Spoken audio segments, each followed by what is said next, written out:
Hey everyone, welcome to the Pawareness podcast, and thanks for joining me.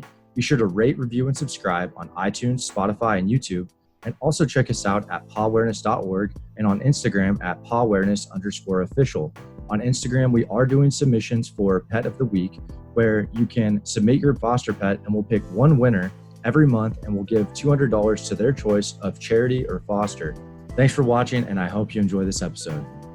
Hey everyone, welcome to today's podcast. I have Ree Taylor on with Redemption Dog Education, and today we're going to be talking about dog education, and she's a very, very knowledgeable person on the subject. I'm going to go ahead and let her introduce herself. Go ahead, talk about you, your background, and your business. So hi everyone, my name is Ree with Redemption Dog Education. I have been a dog educator since 2009.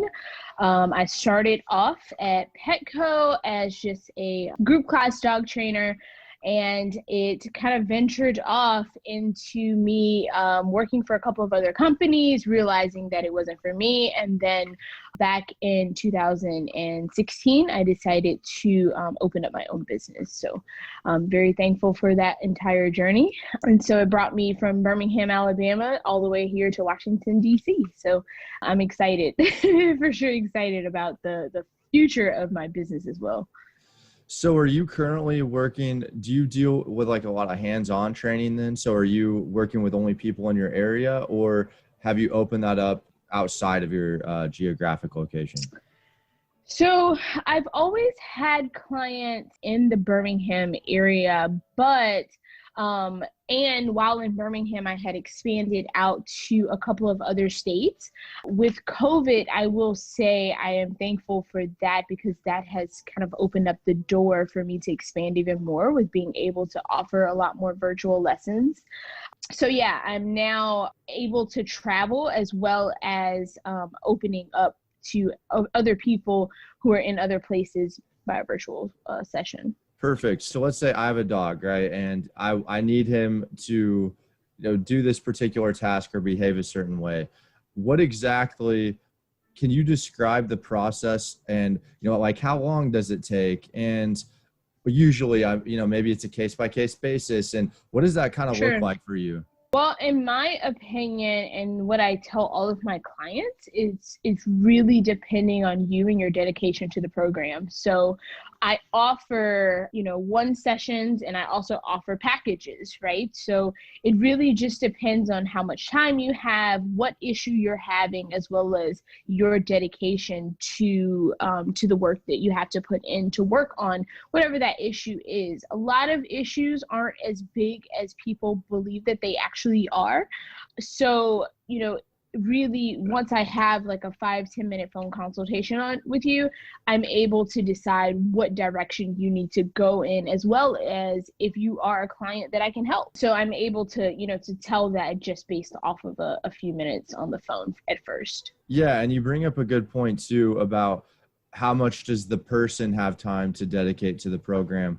And I'm interested your thoughts on this. I've heard people say this before, that dogs really can read your body language and your mood. So if you're really anxious and doing something wrong, they're going to feed off of that.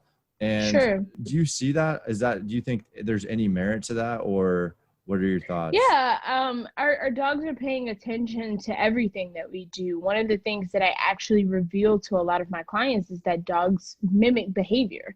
In my program, for instance, I give my clients a project. So I teach you how to teach your dog how to mimic behaviors. They already know, but it's more so the revealing of that to the client and getting them to have that relationship to figure out something cool that you want to get them to mimic. So how I teach it is I start by mimicking sitting. So I sit first, and then the dog will sit, okay? And then I transfer that behavior onto mimicking to something else, knocking over a cup, or mimicking stepping up on a stool, mimicking all kinds of different behaviors.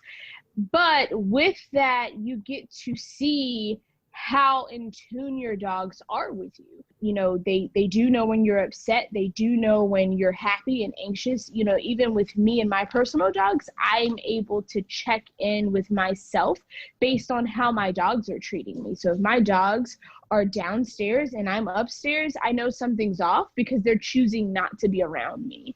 So for sure, you know, I do believe that dogs are very, very in tune with their people based on relationship. You know, if you don't have a relationship with your dog, then they're not going to give you those types of things, if that makes sense. Gotcha. No, that makes perfect sense. I guess my next question would be is, you know, you mentioned you have a program and you probably see just a wider range of people that come through. Is there any particular hang up or mistake or area that you really see people struggle with? Like, what do you think is there something that's like harder than the rest throughout your program? Like, what's the biggest mistake you see people make?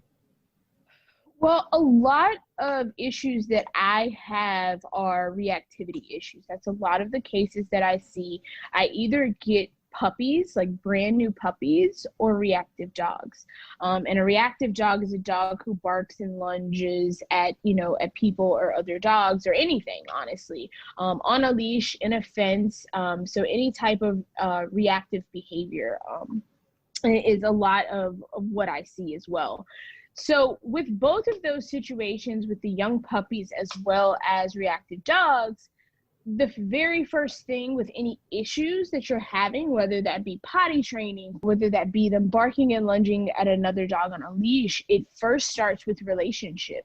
And so a common mistake that I see people make is they work on teaching their dogs how to sit and to down and to do these things that will honestly come naturally to the dogs, and you can cue it later, versus focusing on bonding and having some sort of foundational relationship with the dog.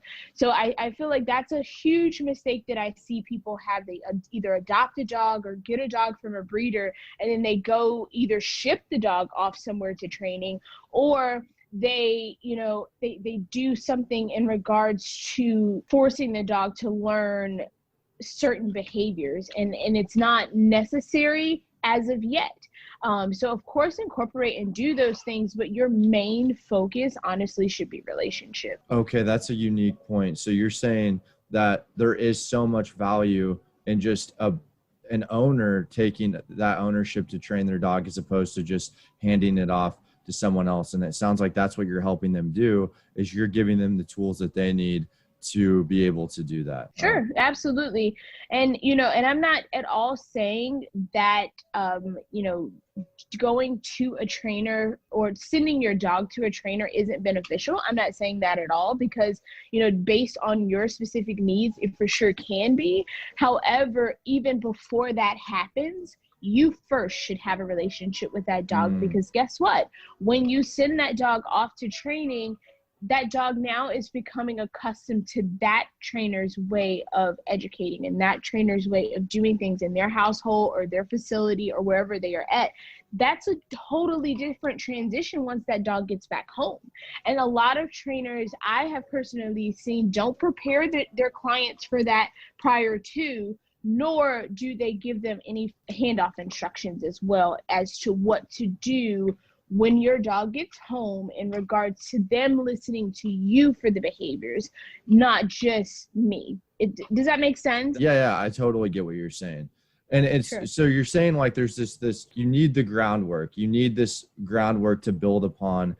Even if you do send it off, there has to be some kind of relationship there for when Absolutely. The dog gets back. I got you. Okay. Yeah, no, I think that I completely agree with you on that. Now, your dog specifically, how did you probably deal with so many dogs.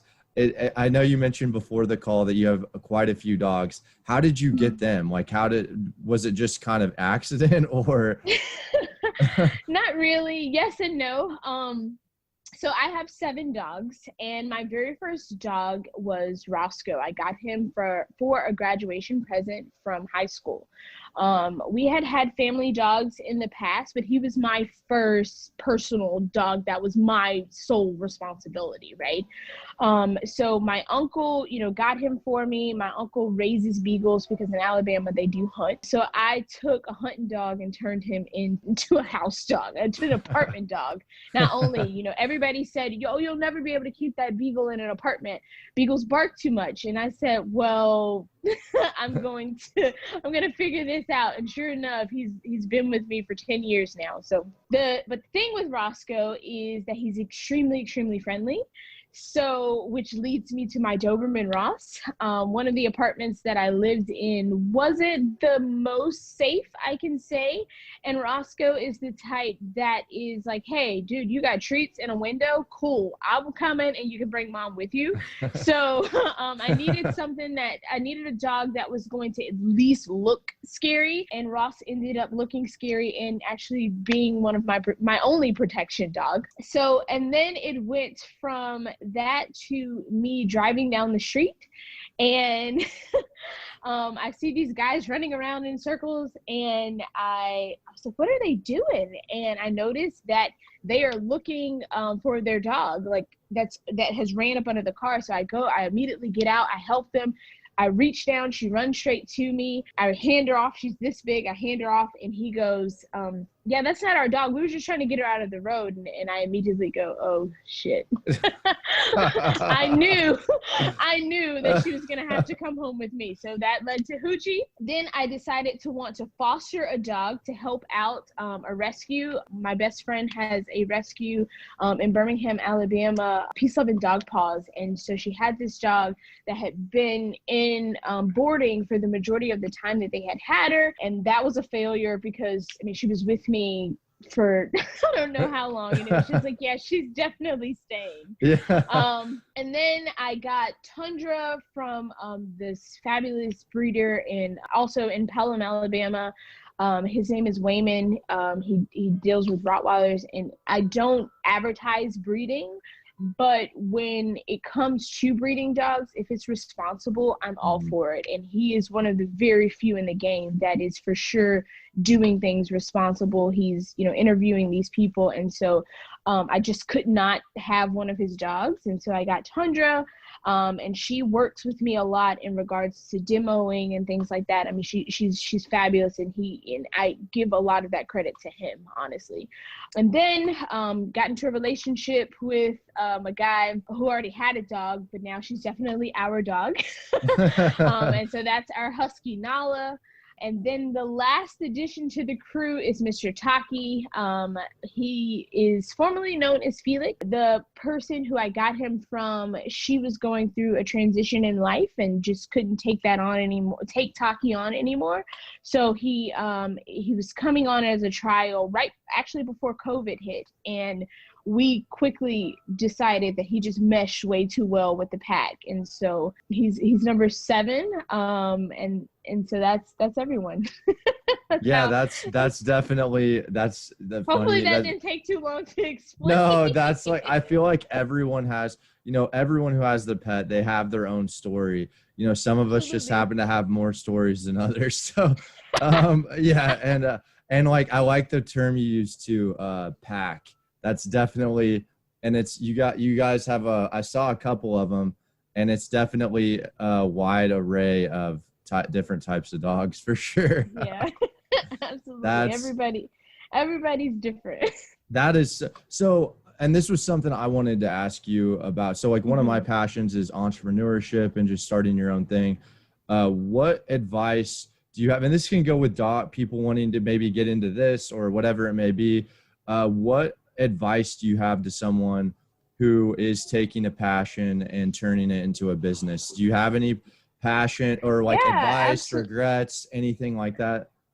No, zero regrets. It's going to for sure look dark sometimes, but sticking with it and sticking to the plan and focusing on your why for sure makes a difference. Not focusing on the how, especially when you have an idea that may for sure seem impossible to other people. Continuously focusing on the why you're doing what it is that you're doing, and that let that guide you and love and not fear, making sure love is guiding you and not fear. It has been a motto of mine since I started my business, and it for always be a part of me, making sure that I'm focused with love, I'm leading with love, all of that, and not letting fear guide me. I like that. Yeah. Like making sure you're doing it for the right reasons and it's not out of fear. Anytime you act out of fear, I feel like that's when some, bad things can happen, or maybe some things that you're not really wanting. So I guess where do you see your business going in the next 2 to 3 years? What are some things that you're working on that you're excited about? Yeah, go ahead and feel free to talk with us about that. Yeah, so some things that I'm working on right now that I am most excited about, I believe, is just the transition that I've shifted my business into. I have a great online classroom right now that's going really well. I also, again, being able to reach more people, I think that is the biggest thing, because again, there aren't a lot of dog trainers right now who are working with positive methods. There's still a lot of adversive trainers out there that don't realize the detriment that they're causing, not only to pet parents, but to the dogs as well, for sure. And I also, being excited about being one of the very few Black dog trainers in the industry. There are some for sure, but there's not a lot of us. There's for sure not a lot of us. That's awesome. And so you're out here leading by example. You're just sure, absolutely. You're just out here leading by example, which I'm that's how I go, and I really relate to that. That's awesome. Let's wrap things up here. If someone is interested in working with you and maybe checking out your online class, how can they reach you? Like, what are some different ways they can find you online? Yeah, so my website is redemptiondogeducation.com, and all of my handles are Redemption Dog Education, and I'm on Facebook as well as Instagram, and as well as Snapchat. I do post a couple of things on Snapchat, not often, but I am on Snapchat as well. And so, yeah, that's the best way to find me. You can also find out all of my information in regards to what I offer on my website, and again, that's redemptiondogeducation.com. And I will post all of that in the link. Everything she just mentioned will be in the link below, or whatever medium you're listening to this on. It will be in the link below for sure. But yeah, I really appreciate it. I learned a lot. I definitely know that the listeners did as well. Thank you so much for your time. Thanks for coming on, and definitely appreciate it. Thank you. Thank you for having me, Chris.